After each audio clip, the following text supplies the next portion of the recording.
नमस्कार। कांग्रेस मुस्लिमों को आरक्षण देने की बात कर रही है और इस पर भाजपा का विरोध शुरू हो गया है। भाजपा नेता कहने लगे कि मुस्लिमों के आरक्षण का हम विरोध करेंगे और इसे लागू नहीं होने देंगे। दरअसल दोस्तों, कर्नाटक की कांग्रेस सरकार मुस्लिम ठेकेदारों के लिए 4% आरक्षण का प्रस्ताव लेकर आ रही है और इसके लिए सरकार Karnataka transparency in public procurements act 1999 में संशोधन भी करेगी। कानून और संसदीय मामलों के मंत्री एच.के. पाटिल ने संशोधन को मंजूरी भी दे दी है और वित्त विभाग की तरफ से इसकी तैयारी भी कर ली गई है। अब कैबिनेट की बैठक में इस मामले को उठाया जाएगा और सहमति बनने के बाद सरकार बजट सत्र में आरक्षण विधेयक को पेश भी कर देगी। हालांकि 1 साल पहले भी इसे लागू करने की योजना बनी थी, लेकिन तब भी इस प्रस्ताव पर खूब विवाद हुआ था, जिसके बाद सरकार ने इसे हटा लिया। दोस्तों, मुख्यमंत्री सिद्धारमैया ने ये जो फैसला लिया है वो अहिंदा को मजबूत करने के लिए लिया है। अहिंदा यानी अल्पसंख्यक, पिछड़ी जाति और दलित, जो कि कर्नाटक कांग्रेस का मेन वोट बैंक है।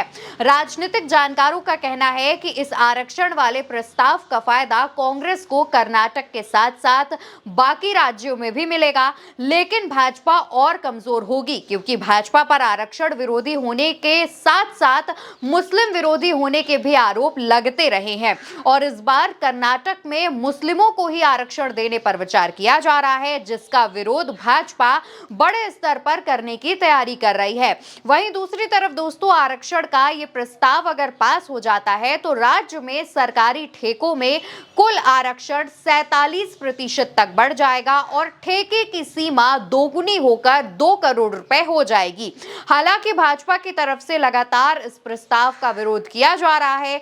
भाजपा प्रदेश अध्यक्ष बी.वाई. विजेंद्र ने कहा, मुसलमानों को पहले ही शिक्षा और रोजगार में आरक्षण मिल चुका है, जो संविधान के खिलाफ है। अब सरकारी ठेकों में 4% आरक्षण देना तुष्टीकरण की राजनीति है। अब ये दोस्तों आरक्षण विधानसभा में पेश किया जाएगा और अगर इसे वहां से मंजूरी मिल जाती है तो इससे कांग्रेस का एक बड़ा सियासी समीकरण भी साधने में आसानी मिल सकती है, जिसमें 13% मुस्लिम, 17% दलित, 7% आदिवासी और करीब 40% ओबीसी भी शामिल है। यानी कि इस आरक्षण के लागू होने के बाद कहा जा रहा है कि एक बड़ा तबका कांग्रेस के पक्ष में आ सकता है और एक बड़ा सियासी समीकरण कांग्रेस कर्नाटक में साध सकती है।